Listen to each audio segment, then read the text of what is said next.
Magandang hapon po sa ating lahat. Tara, magpakain at magpainom ng ating mga pugo at manok, no? Siyempre, sabi ko nga, no, once na lumabas na ako rito, kay umaga yan o hapon, ang routine ko is, iikutin ko na to. So, naikot ko na to, pati po to, no? Yan, yung tatlong incubators natin, naikot na natin. Tapos, naasikaso na rin po natin tong mga pasisiw natin. Ayan, no? Palitan na natin ng tubig, bago na yung tubig, nalagyan na natin sila ng pagkain. Alright? So, okay na tayo dito. So, doon naman tayo sa susunod natin, yung mga pugo natin ng mga breeders at saka yung mga pasisiw natin ng mga game fowls doon, no? So, sa game fowl, eto. Konti na lang naman sila eh. Ayan, no? Integra 1000. Ayan. Konti na yan. Okay na yan. Tapos, salok na tayo ng layer mash dito. Ayan. Para at least, minsana, no? Ay! Ay! Ayan, no? Yan ang layer mash po natin. So, ginagawa ko, isa, dalawa, no? Tapos, tatlo. Ayan. Bakit konti lang doon sa mga nakawala natin? Yan lang, no? Kasi yung mga natatapon po doon sa pugo natin, kinakain din po nila, no? Tapos, pag nagpakain po tayo ng ating, tara, ayan, no? Pag nagpakain din po tayo ng ating mga mga panabong, yung mga natatapon, kinakain din po nila, no? Ayan, lapag muna natin dyan. Unahin muna nating magpakain ng sisiw. Tara. Ito mga to, nasikaso na rin po natin yan, no? Napainom at saka napakain na rin natin. Din na natin papakita. Ito na lang, nabong natin. Oh. Ika dito. Si Asil Boston SBR Tornado. Na nag-iisang lalaki sa ngayon. Pero ito, may mga kapatid na siyang lalaki. Marami pa to. Yan muna. Bahala kayo. Tipid para tipid. Meron pa. Tapos, dito na tayo sa mga inahin na nakawala. Yan, oh.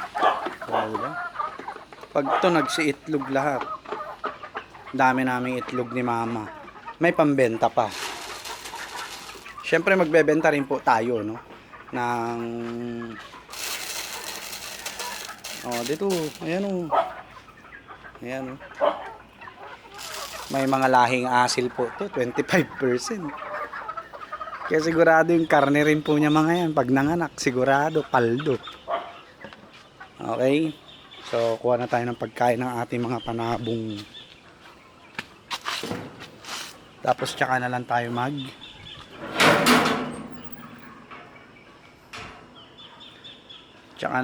magpainom, no? Balik na natin to, sayang rin. Ito rin po yung pagkain ng mga pasisiw natin na pugo, no? Ayan, tara. So sa panabong, dalawa lang naman nito. Yan, oh. Bango.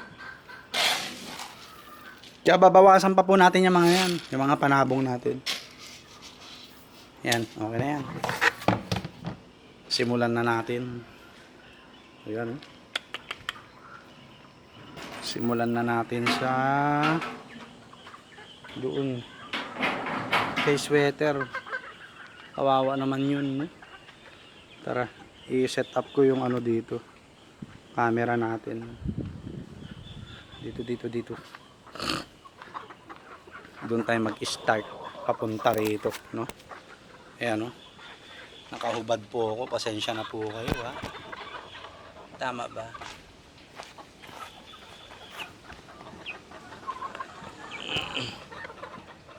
Ayan. Okay, tara.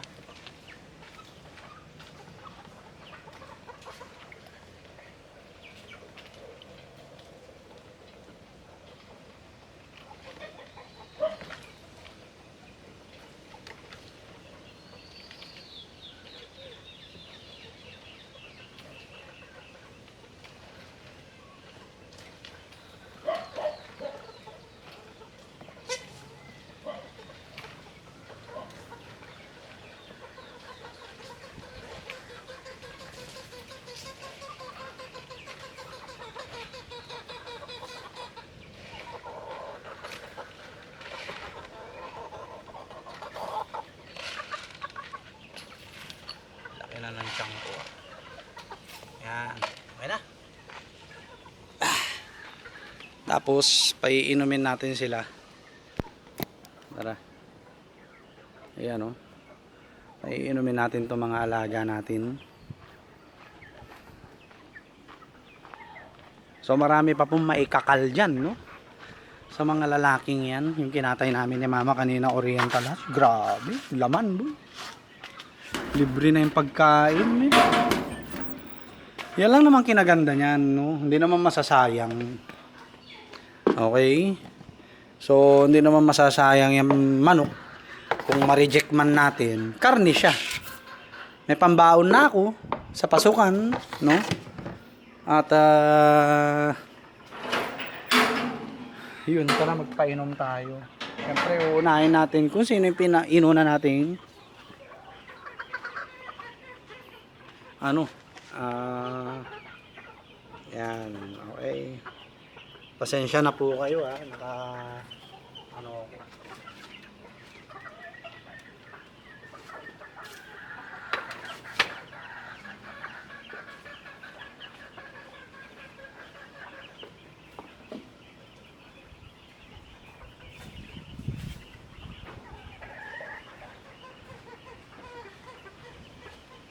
yan, unahin natin ito mga to.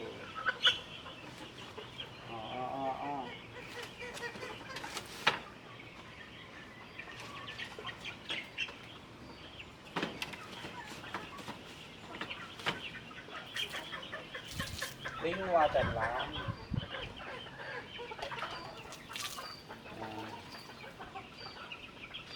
Para tipid. Isagad natin yung vitamins doon sa mga pugo natin. No? Tapos after nyan, dito tayo magbibigay ng inumin, no? Sa ating mga manok. Oh, ayan. Okay. Tara.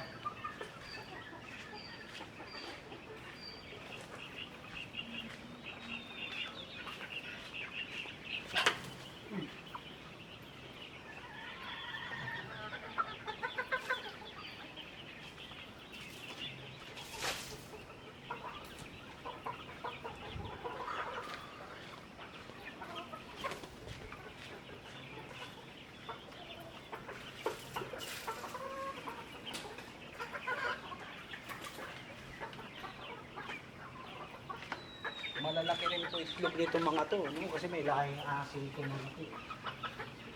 Hindi ako matatalo sa presyo rin nito. Ito mga itlog nito, kapag nangitlog po sila, napepresyohan natin ng maganda. Kasi malalaki ito.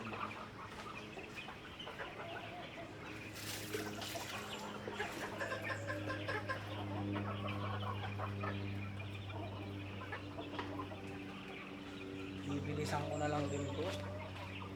At sumasakyan natin ito.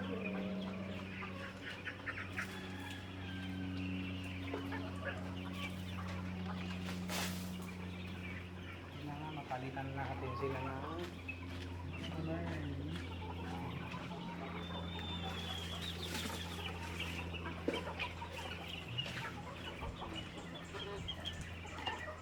yung sa mga kanabong po natin, kapapalit lang natin yun. Mamaya na lang. Natin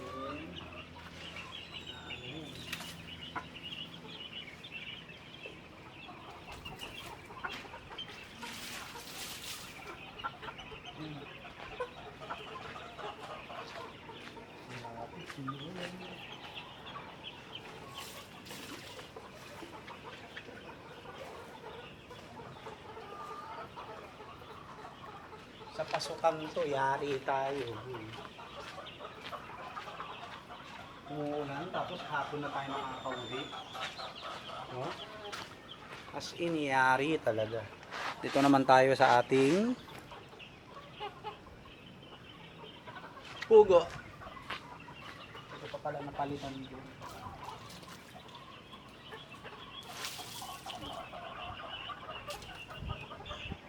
Ito lang kinaganda ng design natin.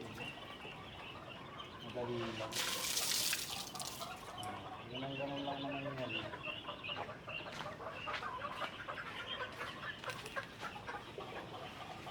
Mas gusto ko po kapag smooth. So kasi hindi. Dapat to mayroong sabitan. Kawit.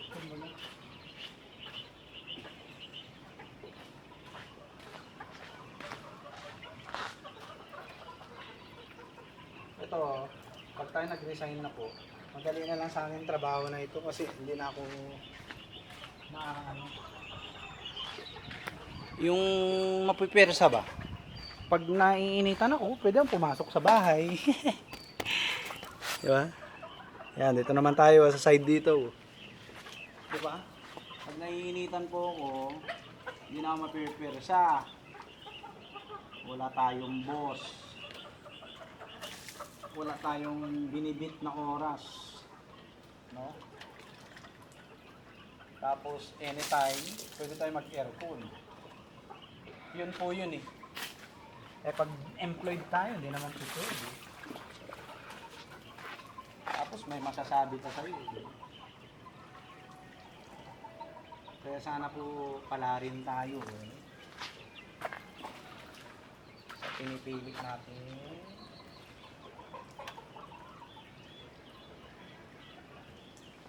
Malupit na business. Yan, yan. Tapos mamaya na po tayo kukuha ng itlog, no? At ang dami ko na nakikitang itlog diyan, ang dami nila nasasayang na pagkain. Dapat hindi ko pupunuin talaga.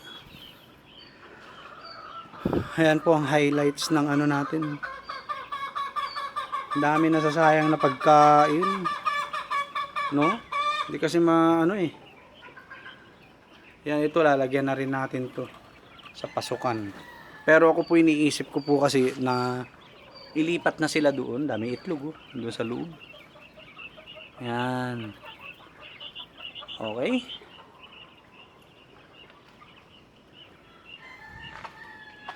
Dito muna tayo, mainit. Kabukas po yung aircon. Kasi ito lang kinaganda po, no? Although pare-parehas nakakapagod yan, no? May trabaho ka, employed ka, tapos sa livestock farming na ganito, nakakapagod po. Ang kinaganda lang nito, ito nainitan ako, napagod na ako, pwede na ako magpahinga. Pabukas yung aircon, di yan lamig na, wala akong iniisip, di ba? Wala akong iniisip na may masasagasaan, no? At ito yun. Pare-parehas po nakakapagod yan. Kung tutusin nga halos pumaparehas din ang pagod. Nung pag-empleyado ka, no, may mga boss ka, may mga binibit kang time, no, sa livestock farming, halos parehas din po. Ang kinaiba lang nito, ayan after ko magpainom, higa na ako. Sakit ang ulo ko. Ayan, naka-aircon pa tayo, no?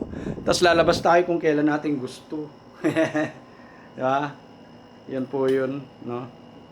At para hindi na rin tayo maging cause ng mga delay, ganyan po, no? Kaya panalangin nyo, lalo yung mga taong kung magsalita, no? Kala mo hindi nagkasakit, ayan, no? So wala sa sitwasyon natin, no? So yun po, no? Hopefully nag-enjoy po kayo sa afternoon routine natin.